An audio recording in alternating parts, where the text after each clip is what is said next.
Hey, this is Stacey Jones from American Hi-Fi, and you're at Popularity. Fight the Frequency will be released tomorrow. How does that feel? You know, it feels pretty good, especially considering, we've been working on this record for a couple of years now.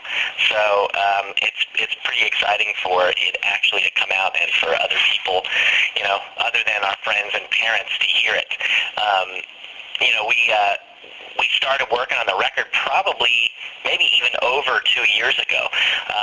But we kind of worked on it in fits and starts. We would work on it for a week here or 2 weeks there, and then we wouldn't have time to work on it for another 4 or 5 months. So it took a long time to get the record done, but we didn't really spend we weren't working on it constantly. What would you say were the expectations going in to put it together? You know what? We have had no expectations at all, which I think is a really good place to be. It was just the four of us in the studio. We didn't have a record label attached to it. We didn't have our manager breathing down our necks.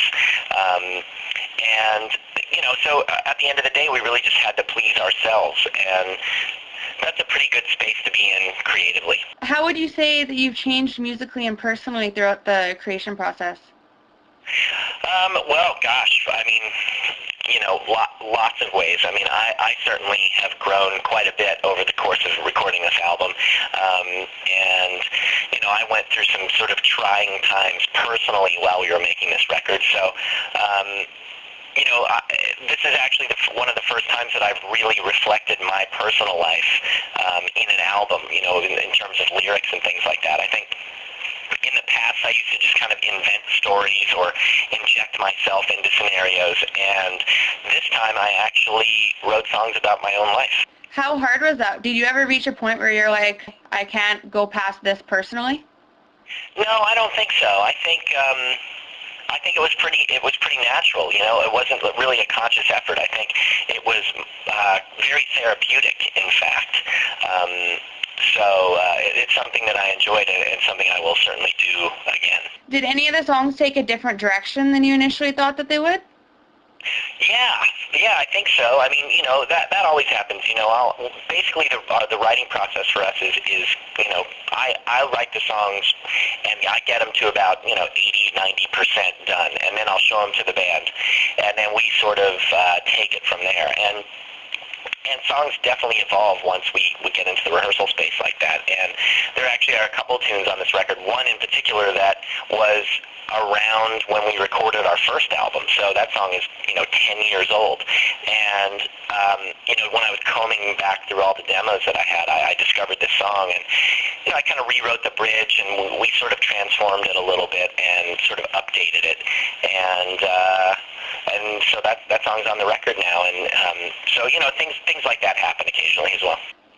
Has your approach to music making changed since the beginning till now?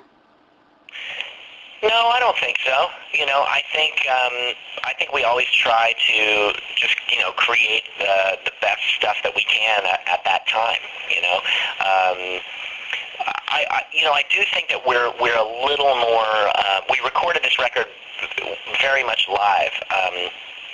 In fact, it's called live off the floor is sort of the term that you use in the studio, which means that when we got a drum track, we got bass and 2 rhythm guitars as well. So all 4 of us were playing together in the studio live, and so that's something that has changed a little bit. I think that that's a sort of old school method, and we're kind of reverting back to those kind of recording techniques because. I feel like records these days are getting a little bit sterile sounding and a little too polished and too perfect. And, you lose a little bit of the soul. And there's this intangible quality that happens when you record, musicians playing live together. What would you say is your favorite part of the album making process? I would say, I enjoy it all, I produced this record, and I've been producing other artists for the last few years. So that's something I've really gotten into, and it's something I really enjoy. I really like the whole process, being in the studio and seeing a song go from just this little idea to a finished product on an album. Is there a part of the process that you find the most challenging? lyrics. Yeah, always. What would you say is the biggest challenge facing the band right now?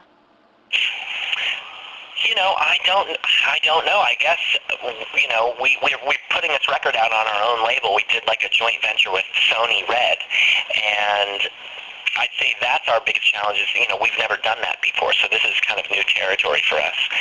And we're just, their album comes out tomorrow, so we're just kind of getting into it and getting started. So we'll see how that whole thing develops. Can you describe your attraction to music? Music has been in my blood since I was a kid. My parents were really into music, so I grew up listening to the Beatles and the Stones and the Eagles and Fleetwood Mac and, kind of classic rock bands.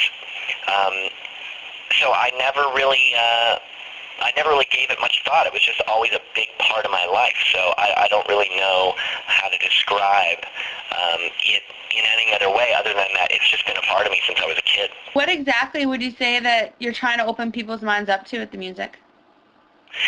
I don't think that we really have a message that we're trying to get across to anyone. We don't really take ourselves that seriously in that, we feel like we have something really important to say or, to the world. I mean, we take ourselves seriously in that we try to write the best songs we can write. We make the best records we can make.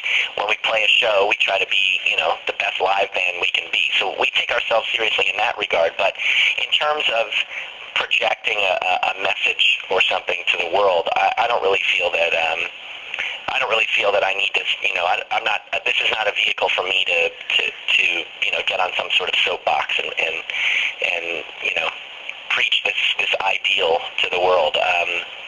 We're just a rock and roll band, and hopefully people like our music and can enjoy putting it in their car and cruising down the PCH with the top down to our music. That's kind of where we stand. I wanted to throw a couple song titles out there and get your initial thoughts.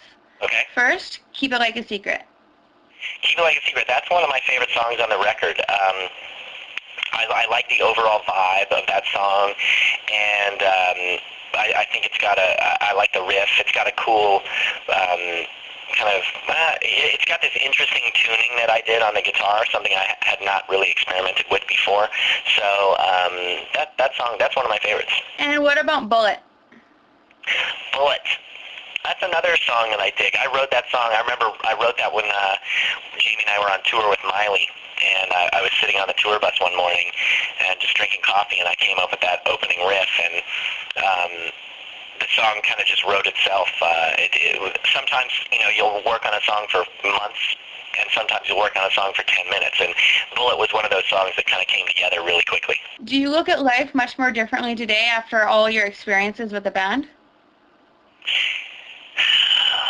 Yeah, I think I look at life differently. I'm not sure if it has anything to do with the band, but I think I view life a lot differently. I think I've been through a lot in the last few years, and it's something.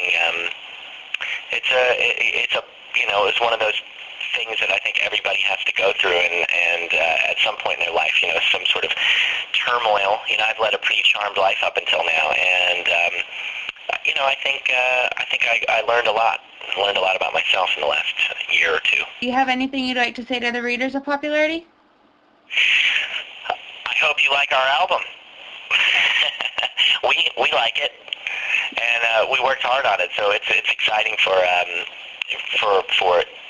this thing to be coming out. And we're a little nervous. We don't know if anyone really cares about American Hi-Fi anymore. We've been kind of off the scene for so long, but we're proud of what we've accomplished with this album.